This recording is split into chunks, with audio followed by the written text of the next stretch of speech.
ನಮಸ್ಕಾರ ಸ್ನೇಹಿತರೆ, ನಾಡು ನುಡಿ ಲೈವ್ಗೆ ಸ್ವಾಗತ. ನೀವೇನಾದರೂ ಸೈಟ್ ಮನೆ ಖರೀದಿಸುವ ಪ್ಲಾನ್ ಮಾಡಿದರೆ ಈ ದಾಖಲೆಗಳನ್ನು ನೀವು ಮರೆಯದೆ ಚೆಕ್ ಮಾಡ್ಕೋಬೇಕು. ಹಾಗಿದ್ರೆ ಯಾವೆಲ್ಲ ದಾಖಲೆ? ವಿಡಿಯೋವನ್ನು ಪೂರ್ತಿಯಾಗಿ ವಾಚ್ ಮಾಡಿ. ಸ್ವಂತ ಮನೆ ಅಥವಾ ನಿವೇಶನ ಖರೀದಿಸುವುದು ಪ್ರತಿಯೊಬ್ಬರ ಜೀವನದ ಒಂದು ಬಹುದೊಡ್ಡ ಕನಸು ಆಗಿರ್ತದೆ.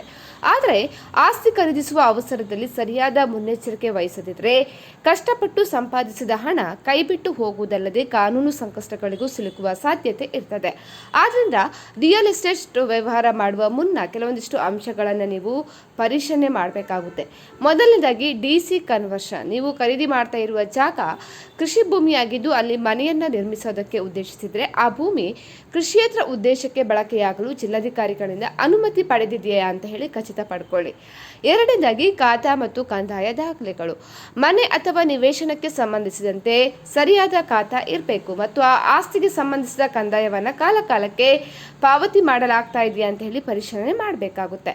ಮೂರನೇದಾಗಿ ಎನ್ಕಂಬರೆನ್ಸ್ ಸರ್ಟಿಫಿಕೇಟ್. ಸಬ್ ರಿಜಿಸ್ಟರ್ ಕಚೇರಿಗೆ ಭೇಟಿ ನೀಡಿ ಕನಿಷ್ಠ ಕಳೆದ 30 ವರ್ಷಗಳ ಋಣಭಾರ ಪ್ರಮಾಣ ಪತ್ರ ಅಥವಾ ಇಸಿ ಅನ್ನು ಪಡೆದು ಪರಿಶೀಲನೆ ಮಾಡಿ.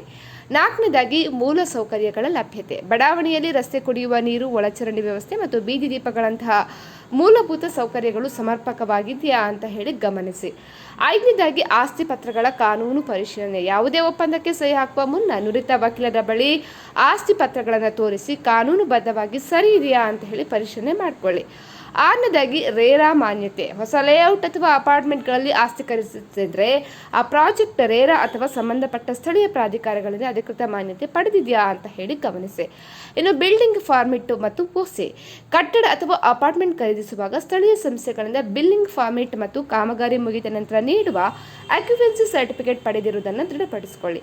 ಒಟ್ಟಾರೆಯಾಗಿ ರಿಯಲ್ ಎಸ್ಟೇಟ್ ವ್ಯವಹಾರದಲ್ಲಿ ಅತಿಯಾದ ಆತುರ ಬೇಡ ಅಂತಾನೆ ಹೇಳ್ಬೋದು. ಸ್ನೇಹಿತರೆ, ಈ ಬಗ್ಗೆ ನಿಮ್ಮ ಅನಿಸಿಕೆಯನ್ನು ಕಮೆಂಟ್ ಮಾಡಿ. ಅದೇ ರೀತಿ ನಮ್ಮ ಚಾನಲನ್ನು ಕೂಡ ನೀವು ಸಬ್ಸ್ಕ್ರೈಬ್ ಮಾಡಿ.